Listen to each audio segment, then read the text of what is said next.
Praise the lord. ఈరోజు దేవుడు మనందరినీ హెచ్చరిస్తున్నాడు. మాట్లాడట్లేదు, హెచ్చరిస్తున్నాడు. ఈ హెచ్చరికలు మనం ఆలకించకుండా మనము పెడచెవిన పెడితే ఖచ్చితంగా దేవుని ఉగ్రత మన మీదకి వస్తుంది. 7 ఏళ్ల శ్రమల కాలంలో మనం రక్షించబడాలి అని అంటే, 7 ఏళ్ల శ్రమల కాలంలో దేవుడు మనకి తోడై ఉండాలి అని అంటే, 7 ఏళ్ల శ్రమల కాలంలో మన మీదకి ఏ తెగులును రాకూడదు అని అంటే, మనము దేవునికి దగ్గరగా బ్రతకాలి, ఈ లోకానికి దూరంగా బ్రతకాలి. ఆయన ఉగ్రత మన మీదకి రాకూడదు. ఎవరైతే దేవుణ్ణి విసర్జించి దేవుని కొరకు బ్రతకకుండా ఈ లోకానుసారంగా జీవిస్తూ ఈ లోకంలో ఉన్న వాటిని పూజిస్తూ బ్రతుకుతారో వారికి 7 ఏళ్ల శ్రమలు అన్నమాట. ఆ శ్రమల్లో మనం ఉండకూడదు అని అంటే, దేవుని కనికరము మనం పొందాలి అని అంటే ఈ లోకాన్ని విడిచిపెట్టి బ్రతకాలి. నేటి క్రైస్తవులు ఎలా ఉన్నారు అని అంటే, ప్రార్థనకి వెళ్తారు,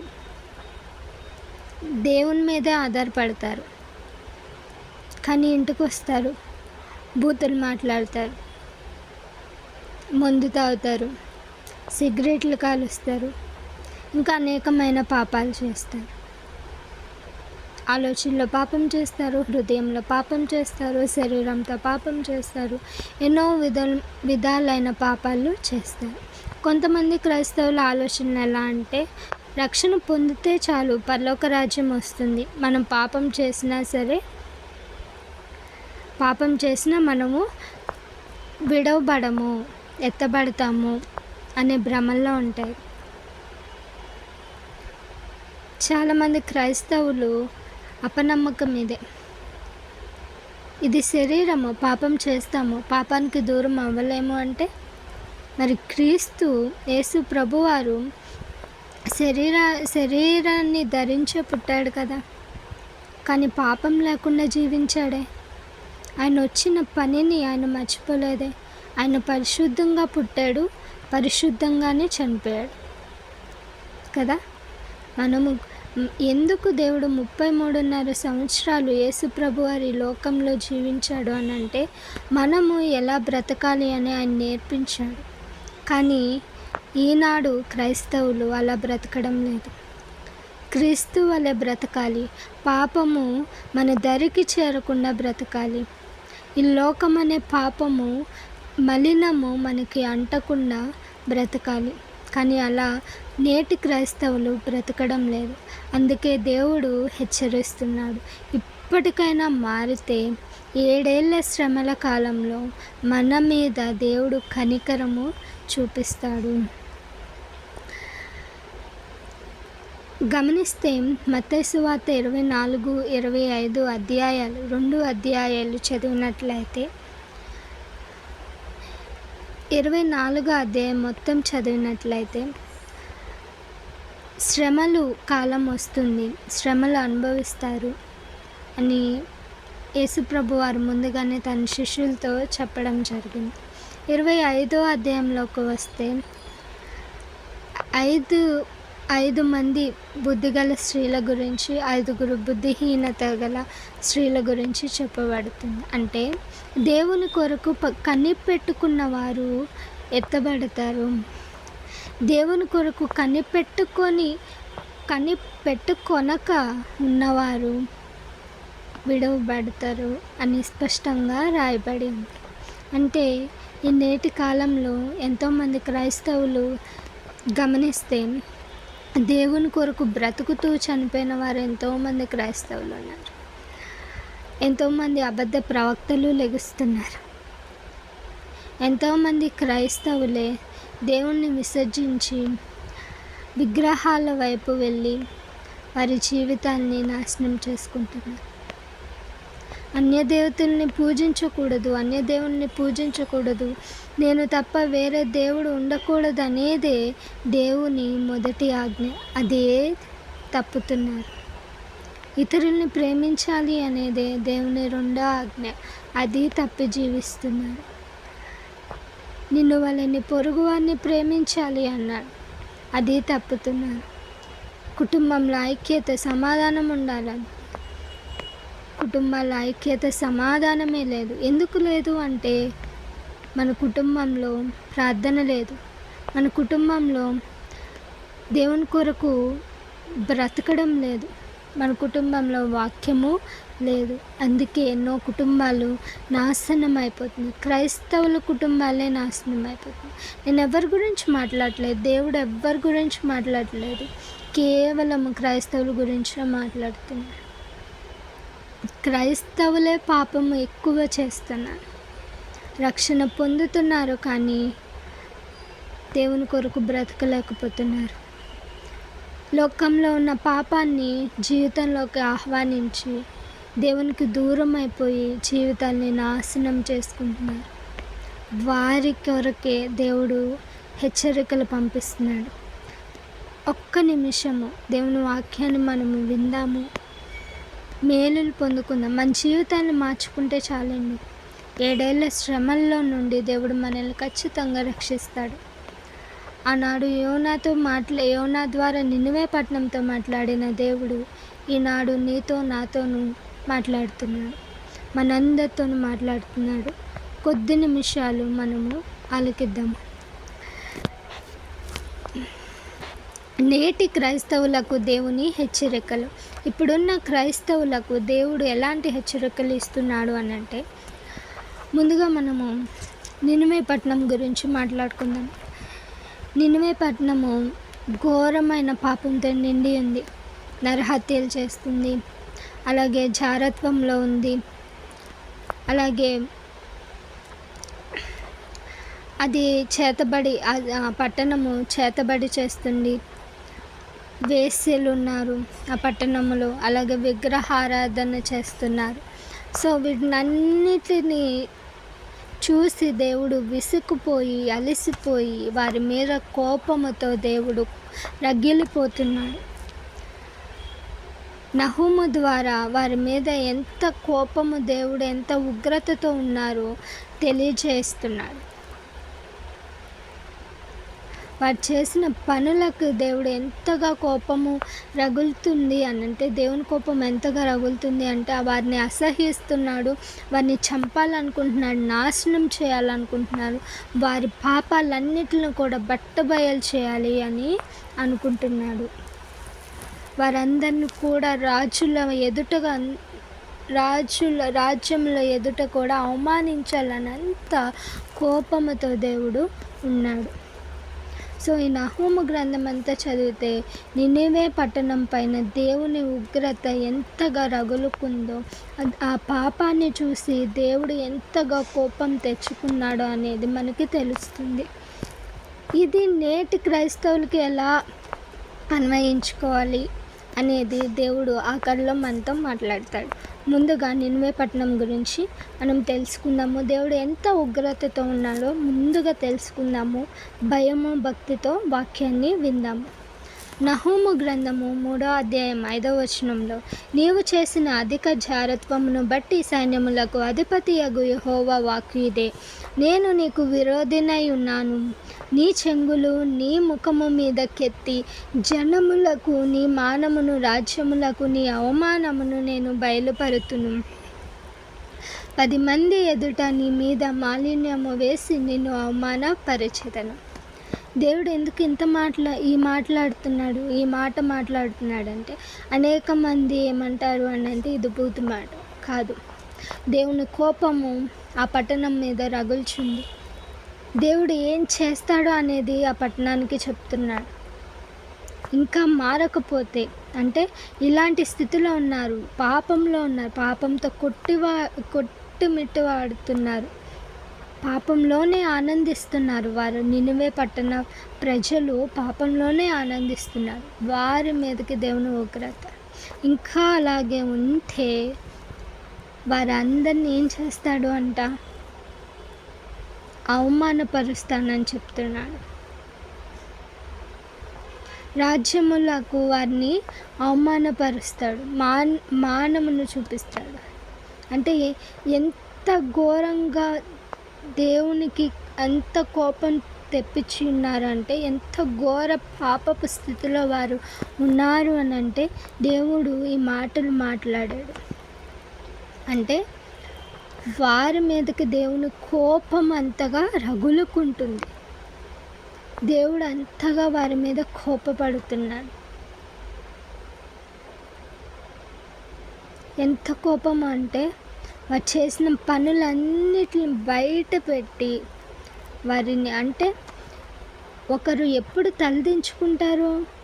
పాపం బయటపడినప్పుడే, వారు తప్పు చేసినప్పుడే తలదించుకుంటారు. బ్రతకలేరు, తలెత్తుకోలేరు. దేవుడు ఏం చేస్తున్నాడు? మీరందరూ పాపంలో ఉన్నారు, మీ పాపాన్ని వేరే రాజ్యం మీదకి ఎత్తి చూపిస్తాను అని దేవుడు మాట్లాడుతున్నాడు. ఇక్కడ ఎత్తి చూపిస్తాడు.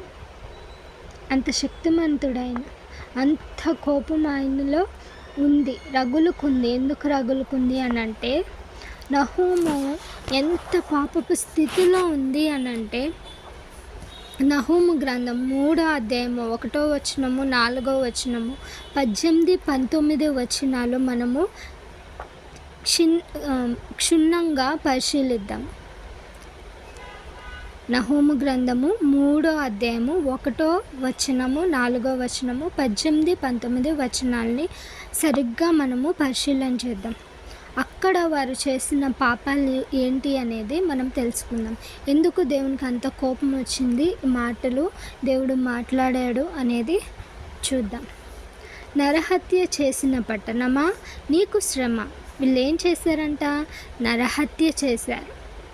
అందుకే వారి మీదకి శ్రమ రాబోతుంది.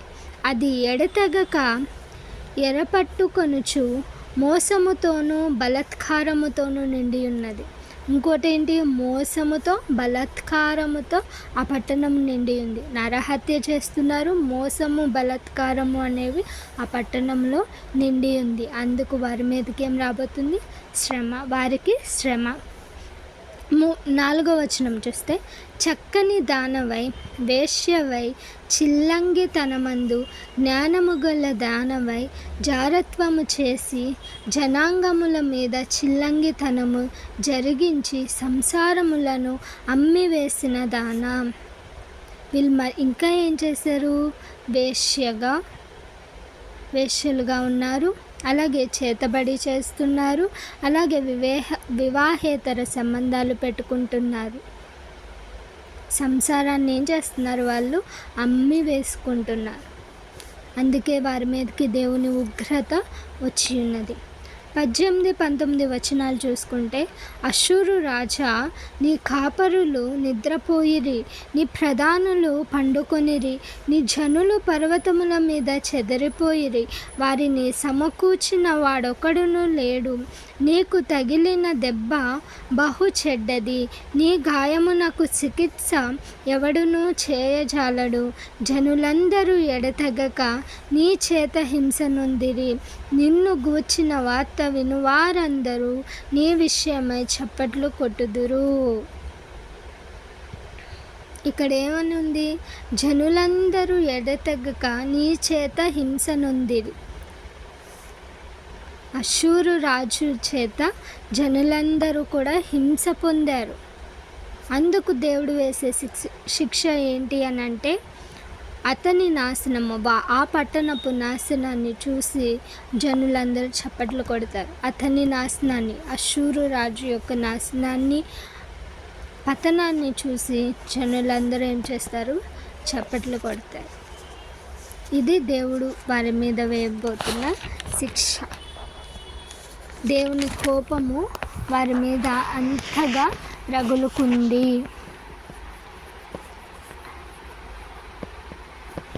నహూము గ్రంథము 1వ అధ్యాయం 14వ వచనం ఒకసారి చూసుకుంటే, నినివే యెహోవా నిన్ను బట్టి ఆజ్ఞ ఇచ్చినదేమనగా, నీ పేరు పెట్టుకుని వారు ఇకను పుట్టకయుందురు. నీ దేవతాలయములో చెక్కబడిన విగ్రహమే గాని పోతపోసిన ప్రతిమయే గాని ఒక్కటి లేకుండా అన్నిటినీ నాశనము చేతును. నీవు పనికి మాలిన వాడవు గనుక నేను నీకు సమాధి సిద్ధపరచుచున్నాను. ఇక్కడ మెయిన్ నినివే పట్టణం చేసిన తప్పేంటో తెలుసా? విగ్రహారాధన. నిర్గమాకాండము 20వ అధ్యాయము 3-6 చూసుకుంటే, నేను తప్ప వేరొక దేవుడు మీకు ఉండకూడదు. ఇక్కడ స్పష్టంగా దేవుడు మనతో ఏం ఆజ్ఞ ఇచ్చాడు? ఆయన్ని తప్ప వేరొక దేవుడిని మనం పూజించకూడదు. వాళ్ళు చేసిన మెయిన్ తప్పేంటి? ఆయన్ని కాకుండా అన్య దేవతల్ని పూజిస్తున్నారు, విగ్రహాల్ని పూజిస్తున్నారు. పైన ఆకాశం అందే కానీ, క్రింద భూమి అందే కానీ, భూమి క్రింద నీళ్ళ అందే కానీ యుండు దేని రూపమునైనను విగ్రహమునైనను నీవు చేసుకొనకూడదు. వాటికి సాగిలపడకూడదు, వాటిని పూజింపకూడదు. ఏలయనగా నీ దేవుడనైన యెహోవానగు నేను రోషము గల దేవుడను. నన్ను ద్వేషించు వారి విషయములో 3-4 తరముల వరకు తండ్రుల దోషమును కుమారుల మీదకి రప్పించుచు నన్ను ప్రేమించి నా ఆజ్ఞలు గైకొను వారిని 1000 తరముల వరకు కరుణించు వాడనై ఉన్నాను. ఇక్కడ దేవుడు ఎంత గట్టిగా ఆజ్ఞ ఇస్తున్నాడు అని అంటే, ఆయన్ని తప్ప వేరొక దేవుణ్ణి పూజించకూడదు. ఆయన రోషము గలవాడు. ఆయన ఎలాంటి వాడు? రోషము గలవాడు. ఒకవేళ విగ్రహాన్ని పూజిస్తే దోషములు తండ్రుల దోషమును కుమారుల మీదకైనా రప్పిస్తాడు. ఒకవేళ ఆయన్ని ప్రేమించి ఆజ్ఞలను గైకుంటే 1000 తరముల వరకు ఆయన వారిని కరుణిస్తాడు అని స్పష్టంగా ఆయన ప్రేమని కనపరుస్తున్నాడు. ఆయన ఉగ్రతని, రోషమును కూడా కనపరుస్తున్నాడు. మొదటి తప్పు ఏంటి? మొదటి ఆజ్ఞను వాళ్ళు తృణీకరించాడు. నినివే పట్టణం తృణీకరించి దేవుణ్ణి కాకుండా అన్య దేవతల్ని పూజించారు. అందుకే వారి కొరకు సమాధి దేవుడు సిద్ధపరుస్తున్నాను అని చెప్పాడు. అలాగే ఇక్కడ దేవుని యొక్క సహాయ గుణాన్ని కూడా మనము చూడగలుగుతాము. ఆయన ఉత్తముడు, ఆయన సహాయం చేసేవాడు, ఆయన నమ్మదగినవాడు కూడా. నహూము గ్రంథము 1వ అధ్యాయం 7వ వచనంలో దేవుడు ఎంత ఉత్తముడో అలాగే నమ్మదగినవాడో తెలుస్తుంది. ఇక్కడ మనం చూస్తే యెహోవా ఉత్తముడు, శ్రమదినమందు ఆయన ఆశ్రయదుర్గము, తన యందు నమ్మిక ఉంచు వారిని ఆయన ఎరుగును. ఇక్కడ మరొకటి చెప్తున్నాడు ఏంటి అంటే, ఆయన యందు ఎవరు నమ్మక ఉంచి ఆయన మీద ఆధారపడతారో వారిని ఆయన ముందుగానే ఎరిగి ఉన్నాడు. కాబట్టి వారికి ఆయన ఏం చేస్తాడు? శ్రమకాలంలో సహాయము చేస్తాడు. 7 ఏళ్ల శ్రమకాలంలో మనకి కూడా దేవుడు సహాయము చేయాలి అని అంటే, మనము ఆయన ఆజ్ఞలను ధిక్కరించకుండా ఆయన ఆజ్ఞలను అనుసరిస్తూ పాటిస్తూ ఆయన కొరకే బ్రతికితే ఆయన మనకి ఖచ్చితంగా సహాయం చేస్తాడు. మోషే కాలంలో చూసినట్లయితే ఇశ్రాయేలీలు, ఐగుప్తీయులు మనకి తెలిసిందే కదా. ఇశ్రాయేలీల్ని ఐగుప్తీయులు బంధించి ఉంచారు. వారి నుండి విడిపించడానికి మోషేను ఆయన అక్కడికి పంపించి ఐగుప్తుల్ని మాత్రమే నాశనం చేశాడు, కానీ ఇశ్రాయేలీల ప్రజల్ని నాశనం చేయలేదు. వారిని రక్షిస్తూనే ఐగుప్తుల్ని నాశనం చేశాడు దేవుడు. 10 తెగుళ్ళు ఐగుప్తుల ప్రజల మీదకి మాత్రమే వచ్చింది. ఇశ్రాయేలీల ప్రజల మీదకి ఒక్క తెగులు కూడా వెళ్ళలేదు. ఎందుకు వెళ్ళలేదు అంటే, వారు దేవుణ్ణి ఆశ్రయించారు, దేవుని కొరకే వారు బ్రతికి ఉన్నారు. అందుకే వారి మీదకి ఒక్క తెగులు కూడా వెళ్ళలేదు.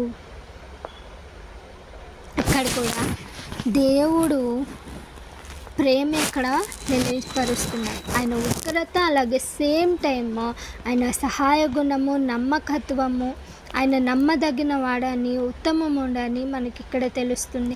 ఆయనే ఆశ్రయదుర్గము. శ్రమల్లో ఆయన ఆశ్రయదుర్గము. యూదా ప్రజల్ని ఆయన రక్షిస్తూనే నినివే పట్టణాన్ని నాశనం చేయాలని ఉద్దేశించి ఉన్నాడు. మనం నహూము గ్రంథం అంతా చదివినట్లయితే తెలుస్తుంది. అలాగే నహూము గ్రంథము 1వ అధ్యాయం 3వ వచనంలో దేవుడు దోషులను ఎన్నటికీ నిర్దోషులుగా ఎంచడు అనేది స్పష్టంగా తెలియపరుస్తున్నాడు. యెహోవా దీర్ఘశాంతుడు, మహాబలము గలవాడు, ఆయన దోషములను నిర్దోషులుగా ఎంచడు.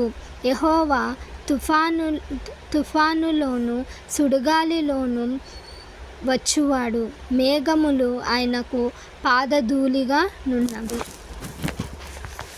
ఇక్కడ ఏమని తెలియపరుస్తున్నాడంటే దోషులను నిర్దోషులుగా ఎంచడు. దేవుడు ఎప్పుడు కూడా పక్షపాతి కాదు. దోషులను నిర్దోషులుగా ఎప్పుడు దేవుడు ఎంచడు. నువ్వు దోషం చేసినా, నువ్వు తప్పు చేసినా, పాపం చేసినా సరే నీవు నిర్దోషమైన దేవుడు ఎక్కడ చెప్పడు. నేటి క్రైస్తవులు గ్రహించాల్సింది ఇదే. ఎంతోమంది క్రైస్తవులు రక్షణ పొందితే చాలు, ఎంత పాపము చేసినా సరే అది లెక్కలోకి రాదు అని అనుకుంటారు. అది తప్పు, ముమ్మాటికి తప్పు. రక్షణ పొందాక మనం పాపం చేస్తే దేవుడు విసర్జిస్తాడు. రక్షణ పొందాక ఇంకా జాగ్రత్తగా మనం బ్రతకాలి, పాపము మనలోకి రాకుండా బ్రతకాలి. అలా బ్రతకాలి అని అంటే క్రీస్తుని మనల్ని ప్రేమించాలి, మనము క్రీస్తుని ప్రేమించాలి, క్రీస్తుకు దగ్గరై బ్రతకాలి. అప్పుడు ఖచ్చితంగా మనలో ఉన్న పాపాన్ని దేవుని కొరకు విడిచిపెట్టగలము. ఇది స్పష్టంగా దేవుడు మనతో మాట్లాడుతున్నమాట. ఈ గద్దింపును కూడా మనం వినకుండా రక్షణ పొందిన తర్వాత కూడా పాపం చేయొచ్చు అని అనుకుంటే ఖచ్చితంగా శ్రమల కాలంలో దేవుడు మిమ్మల్ని విడిచిపెట్టేస్తాడు. 7 ఏళ్ల శ్రమల కాలంలో దేవుడు మిమ్మల్ని విడిచిపెట్టేస్తాడు. దేవుడు స్పష్టంగా మనతో మాట్లాడుతున్నాడు. అలాగే దేవుణ్ణి విడిచిపెట్టేసి విగ్రహాల వైపు ఎవరైతే వెళ్ళారో వారికి మీదకి ఖచ్చితంగా దేవుని ఉగ్రత రాబోతుంది. దేవుణ్ణి నమ్ముకున్న బిడ్డలే, క్రైస్తవులే, దేవుని గురించి ఎంతో తెలిసిన వారే, దేవుని గురించి ఇతరులకి ప్రకటించిన వారే ఈ లోకంలో పడిపోయి అన్య దేవతలను పూజిస్తూ అన్య ఆచారాలను పాటిస్తున్నారు. వారి మీదకి దేవుని ఉగ్రత ఖచ్చితంగా రాబోతుంది. జాగ్రత్త ప్రియులారా. నహూము గ్రంథము 1వ అధ్యాయం 2వ వచనంలో దేవుడు రోషము గలవాడు అని ఇక్కడ చెప్పబడుతుంది. యెహోవా రోషము గలవాడు, ప్రతీకారము చేయవాడు. దేవుడు ప్రేమ మాత్రమే చూపించుడు, ప్రతీకారము కూడా చేస్తాడు. ఎవరైతే ఆయన్ని విడిచిపెట్టి లోకంలో బ్రతుకుతారో వారి మీదకి దేవుని ఉగ్రత కోపము రాబోతుంది. యెహోవా ప్రతీకారము చేయును, ఆయన మహోగ్రత గలవాడు. మహోగ్రత అంటే మనం ఆయన ఉగ్రతని తలంచలేము. మనము నోవాహు కాలంలో చూసుకున్నట్లయితే జనులందరూ పాపము చేశారని చెప్పి వారి మీదకి నీటిని, ఆయన ఉగ్రతను ఎలా ఉంది, 40 రోజులు నీళ్ళు పారిని, జలప్రవాహం వచ్చిందనమాట. మొత్తం ప్రపంచమే నాశనం అయిపోయింది. అంత ఉగ్రత గలవాడు దేవుడు. పాపాన్ని సహించడు, పాపం చేసే ప్రజల్ని సహించడు, ఆయన వదిలిపెట్టాడు. ఎంత ప్రేమిస్తాడో అంతే కోపాన్ని కూడా చూపిస్తాడు, ఎందుకంటే ఆయన రోషము గలవాడు. యెహోవా తన శత్రువులకు ప్రతీకారము చేస్తాడు, ప్రతీకారము చేయను, తనకు విరోధులైన వారి మీద కోపం ఉంచుకొనును. ఎవరైతే ఆయనకు విరోధంగా బ్రతుకుతారో వారి మీద ఆయనకి కోపము ఖచ్చితంగా ఉంటుంది. అదేవిధంగా దేవుని ప్రేమ ఎంతో గొప్పదండి. ఈ నహూము ద్వారా దేవుడు ఆయన ఉగ్రతని తెలియజేస్తున్నాడు, ఆయన కోపాన్ని తెలియజేస్తున్నాడు. అదేవిధంగా యోనాను మరలా నినివే పట్టణానికి పంపించి వారిని మార్చుకున్న విధానాన్ని కూడా మనము చూడగలము.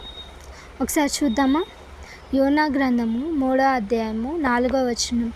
యోనా ఆ పట్టణములో ఒక దిన ప్రయాణమంత దూరము సంచరించుచు ఇక 40 దినములకు నినివే పట్టణము నాశనం మగునని ప్రకటన చేయగా, అంటే 40 రోజుల్లో నినివే పట్టణం అంతటిని దేవుడు నాశనం చేస్తాడని అక్కడ ప్రకటించాడు.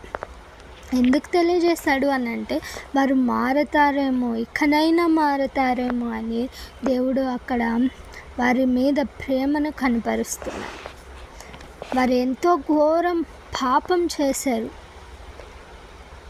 దేవుడు చెప్పకుండానే నాశనం చేయొచ్చు, కానీ వారు మారుతారు అన్న చిన్న ఆశతో, వారి మీద ఉన్న ప్రేమతో యోనాను అక్కడికి పంపించడం జరిగింది. నహూము ద్వారా ఆయన కోపాన్ని వ్యక్తపరిచాడు.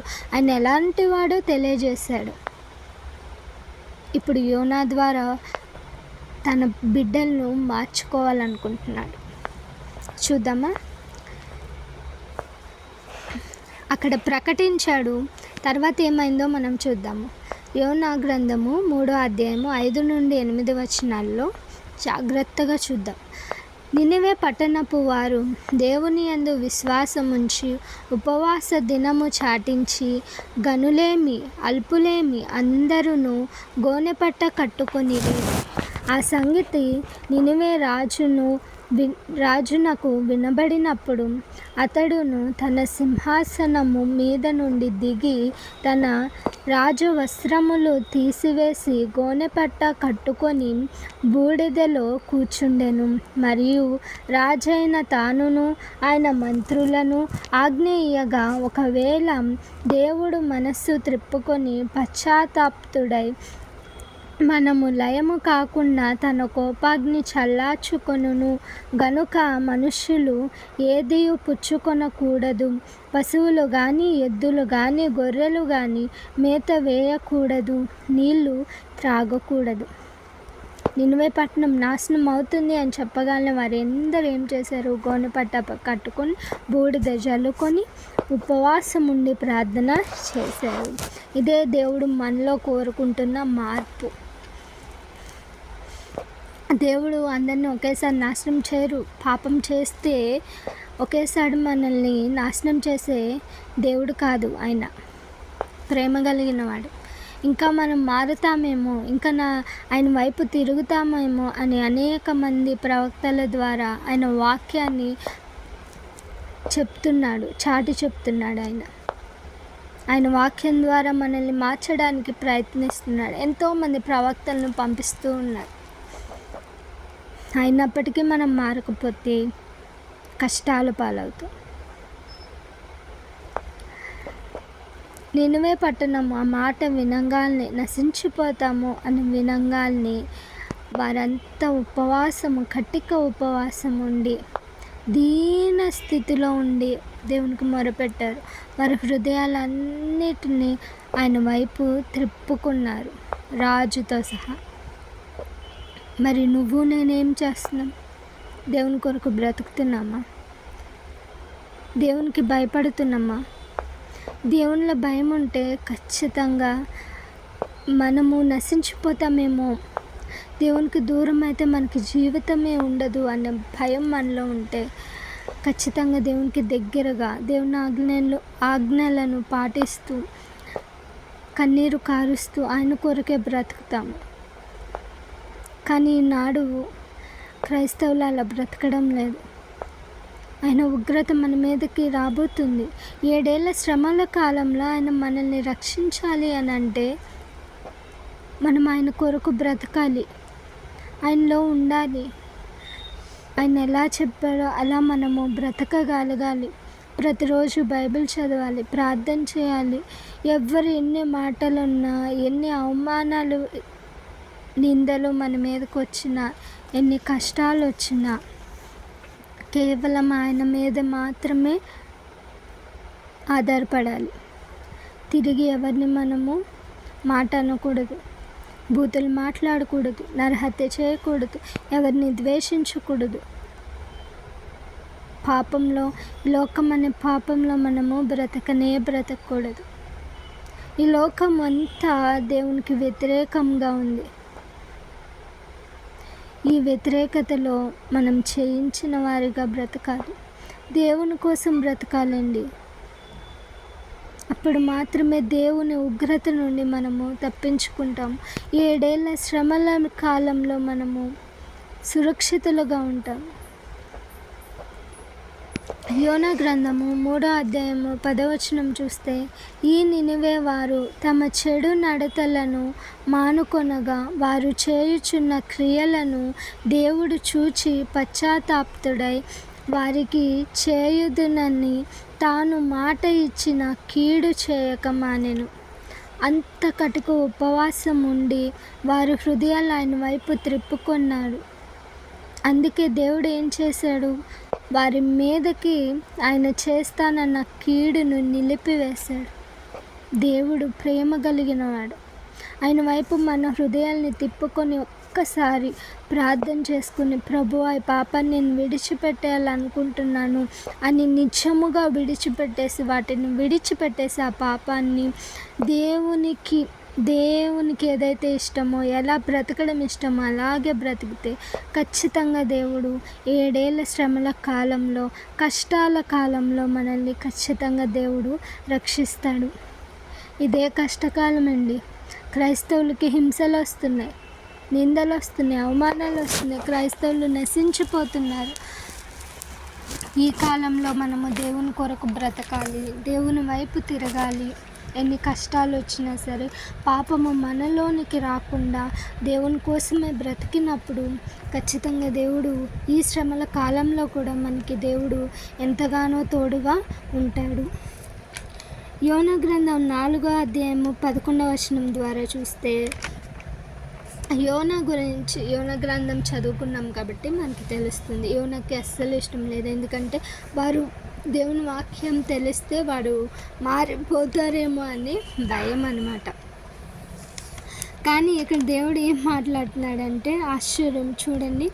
అయితే 120,000 కంటే ఎక్కువై కుడి ఎడమలు ఎరుగని జనమును బహు పశువులను గల నినివే మహాపురము విషయములో నేను విచారపడవద్దా అని యోనాతో సెలవిచ్చాను.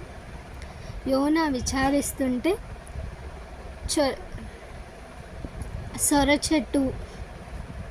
సొర చెట్టు గురించి మనకు తెలిసిందే. యోనా గ్రంథము చదివినట్లయితే అది తెలిసిందే. దాని ద్వారా యోనాకు దేవుడు బుద్ధి చెప్తాడనమాట. సో ఇక్కడ ఏంటి?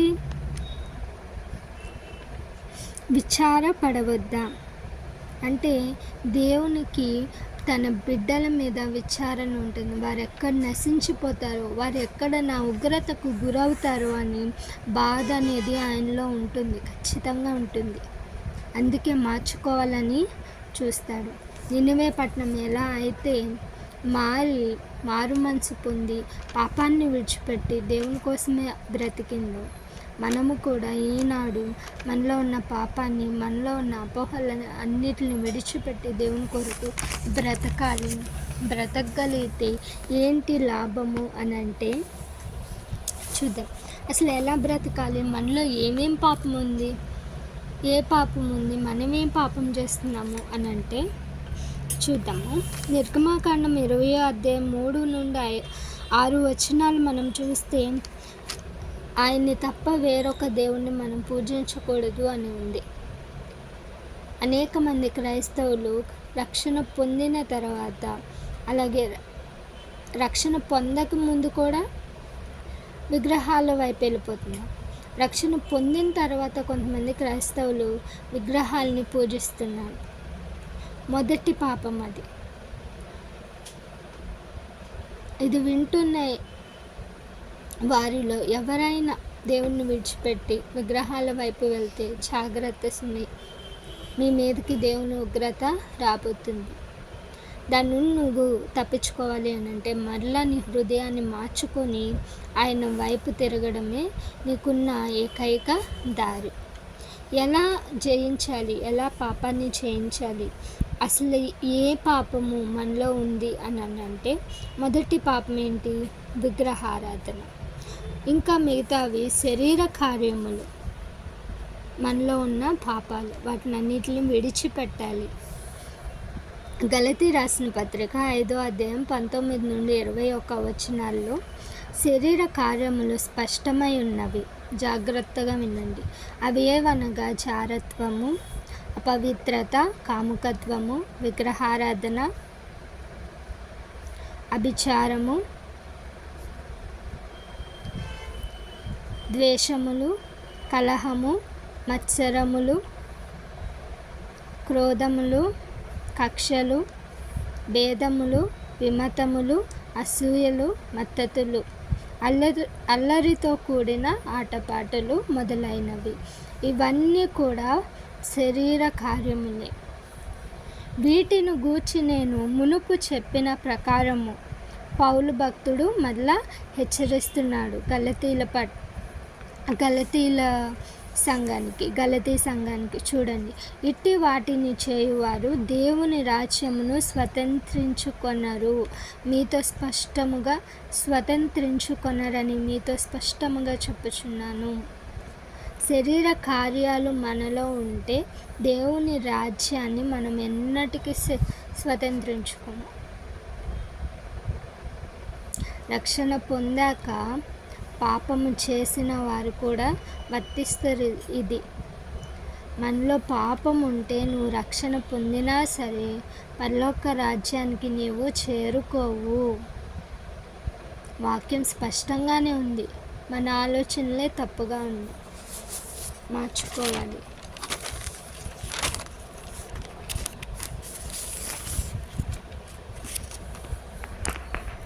మత్తయి సువార్త 22వ అధ్యాయము 36 నుండి 40 వచనాలు మనం చూసుకున్నట్లయితే ఇక్కడ యేసు ప్రభు వారు ముఖ్యమైన 2 ఆజ్ఞల గురించి తెలియజేస్తున్నారు. ఈ ఆజ్ఞలు పాటించి మనము జీవించినట్లయితే మనము శరీరాశల్ని వీటినన్నిటిని జయించి ఈ ఆజ్ఞలను పాటించినట్లయితే దేవుడు ప్రకటన గ్రంథంలో 7 ఇట్లని జయించిన వారికి ఇస్తానని చెప్పి ఉన్నాడు. శరీరాశల్ని జయించి, గలతీ పత్రికలో రాయబడినట్టు శరీరాశలు అన్నిటిని మనం జయించి, ఇక్కడున్న మత్తయి సువార్తలో రాయబడినట్టు 2 ఆజ్ఞలను కూడా మనం పాటిస్తూ దేవుని కొరకే బ్రతుకుతూ, అంటే అన్నిటిని విడిచిపెట్టి శరీర పాపాన్ని విడిచిపెట్టేసి సమస్తాన్ని విడిచిపెట్టి దేవుని కొరకు బ్రతికిన వారికి 7 దేవుడు అనుగ్రహిస్తానన్నాడు పరలోక రాజ్యం చేరుకోవడానికి. సో అవి ఏంటి అనేది మనం తెలుసుకునే ముందు యేసు ప్రభు వారు ఇచ్చిన ఆజ్ఞలు 2 ఆజ్ఞలు ఏంటి అనేది చూసుకుందాము. అంటే నినవే పట్టణము ఎంతగా అయితే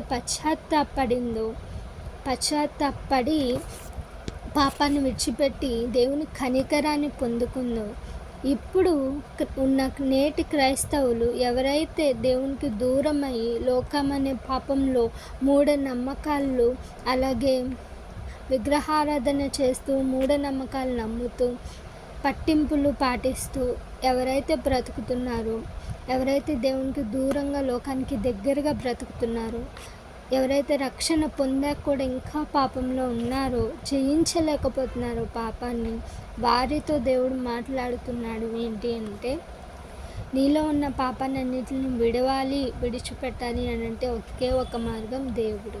ఆయన్ని ప్రేమించాలి, ఆయన్ని హత్తుకొని ఉండాలి. అప్పుడు ఖచ్చితంగా నీవు పాపాన్ని విడిచిపెట్టగలవు. ఇది నేను ఎలా చెప్తున్నానంటే, నా హృదయం దేవునికి దగ్గరగా ఉంది, లోకానికి దూరంగా ఉంది. దేవుణ్ణి నేను ఎంతగా ప్రేమిస్తున్నానంటే ఆయన కోసం ఏదైనా చేయడానికి సిద్ధమే. ఆయన కోసం దేనినైనా, నాలో ఉన్న ప్రతి పాపాన్ని విడిచిపెట్టడానికి కూడా నేను సిద్ధంగానే ఉన్నాను. ఎప్పుడైతే మనం దేవుణ్ణి ప్రేమిస్తామో ఖచ్చితంగా ఆయన కన్నా ఎక్కువగా దేన్ని ప్రేమించము. అలాగే మనలో ఉన్న పాపాన్ని దేవుని కోసము విడిచిపెట్టుకోగలుగుతాము. కాబట్టే దేవుడు నా ద్వారా ఈరోజు మనందరితోనూ మరొకసారి మాట్లాడుతున్నాడు. చూద్దాము.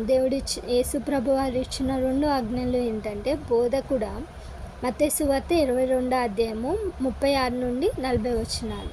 బోధకుడా, ధర్మశాస్త్రంలో ముఖ్యమైన ఆజ్ఞ ఏదని అడిగెను. అందుకాయన, నీ పూర్ణ హృదయముతోను, నీ పూర్ణ ఆత్మతోను, నీ పూర్ణ మనస్సుతోను నీ దేవుడైన ప్రభువును ప్రేమింపవలననున్నదియే.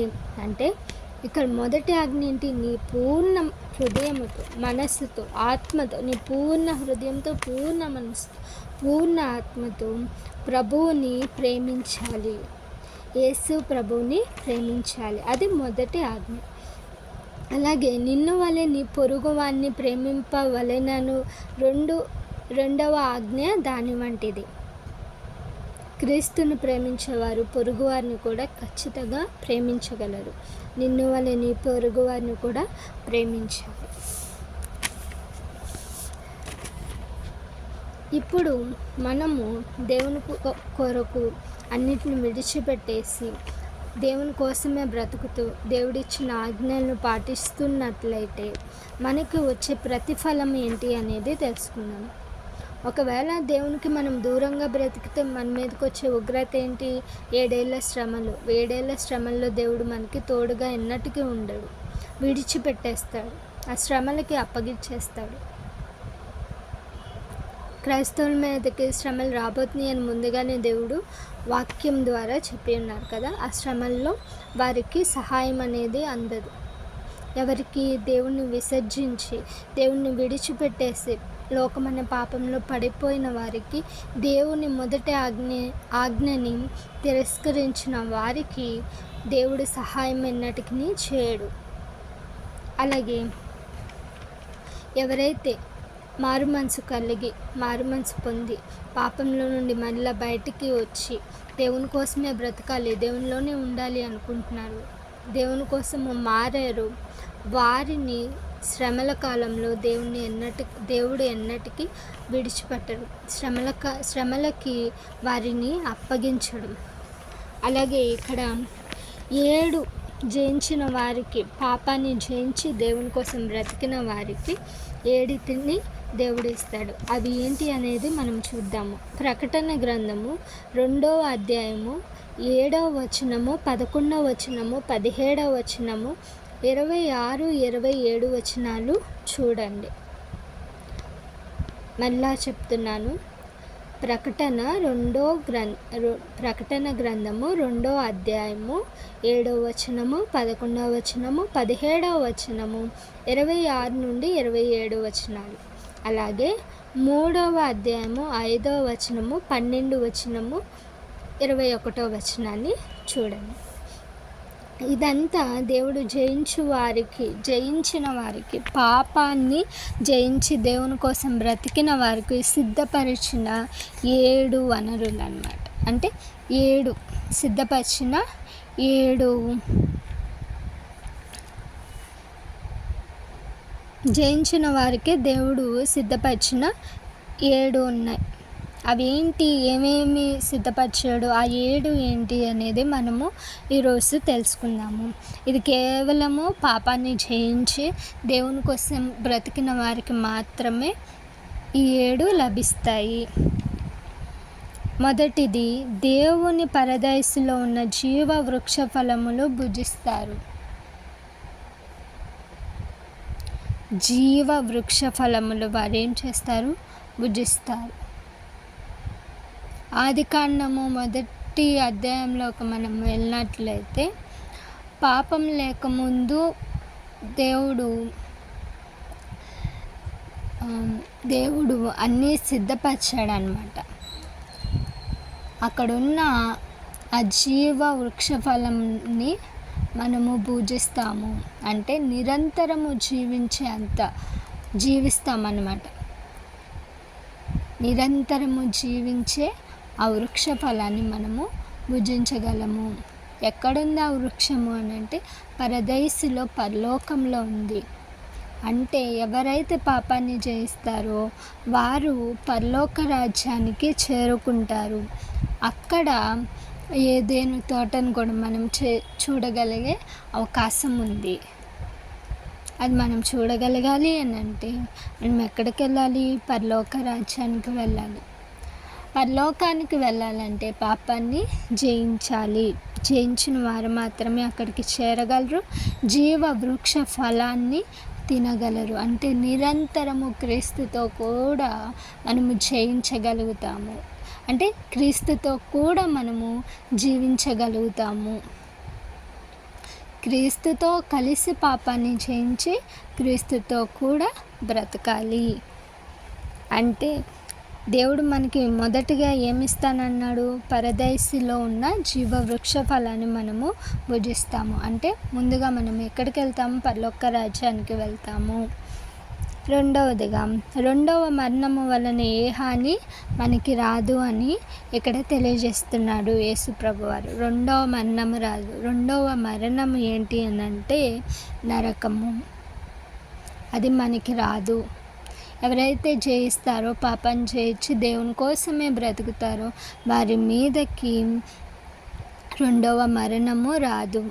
అంటే నరకాగ్నిలో పడవేయబడడం. దాని నుండి మనము తప్పించుకోవాలి అని అంటే పాపాన్ని జయించాలి. అలాగే మూడవదిగా, తెల్లరాతి మీద క్రొత్త పేరు. మనందరి కొరకు ఎవరైతే జయించి దేవుని కోసం బ్రతుకుతారో మనందరి కొరకు క్రొత్త పేర్లు దేవుడు తెల్ల రాతి మీద రాసి ఉంచాడు. వాటిని మనం పొందుకోవాలి అని అంటే మనము పాపాన్ని జయించాలి. నాలుగవదిగా, మనము మన క్రియల్లో జాగ్రత్తగా చేయాలి. మన క్రియలు జాగ్రత్తగా చేయాలన్నమాట. అప్పుడు మనల్ని జనుల మీద అధికారము మనకి ఆయన ఇస్తాడు. నా క్రియలు అంటే క్రియలు జాగ్రత్తగా చేయువానికి, నా క్రియలు అంటే దేవుని క్రియలు, యేసు ప్రభువుని క్రియలు జాగ్రత్తగా చేస్తే జనుల మీద మనకి ఏమిస్తాడు దేవుడు అని అంటే అధికారాన్ని ఇస్తాడు. ఐదవదిగా, జీవ గ్రంథంలో మన పేరు తుడిచివేయడు. ఎవరైతే జయించి దేవుని కోసం బ్రతుకుతారో వారి పేరును జీవగ్రంథంలో దేవుడు తీసివేయడు. ఎవరైతే జయించడో వారి పేరుని జీవగ్రంథంలో నుండి దేవుడు తీసివేస్తాడు. తండ్రి ఎదుట, దూతల ఎదుట యేసు నీ పేరును ఒప్పుకుంటాడు. అంటే నా పేరును యేసు ఎవరి ఎదుట ఒప్పుకుంటాడు అంటే తండ్రి ఎదుట, దూతల ఎదుట ఒప్పుకుంటాడు. ఆరోదిగా దేవుడు మనకి ఇస్తాడు అని అంటే దేవుని ఆలయంలో ఒక స్తంభముగా మనల్ని చేస్తాడు. అలాగే ఆయన పేరు, తండ్రి పేరు, అలాగే యెరూషలేము పట్టణం యొక్క పేరు మన మీద రాస్తాడు. ఏడవదిగా, ఆయనతో కూడా ఆయన సింహాసనమునందు కూర్చుంటాము. సో ఇవన్నీ అధికారాలు మనకి లభించాలి అని అంటే మా డాడీ ఫోన్ చేస్తున్నాడు.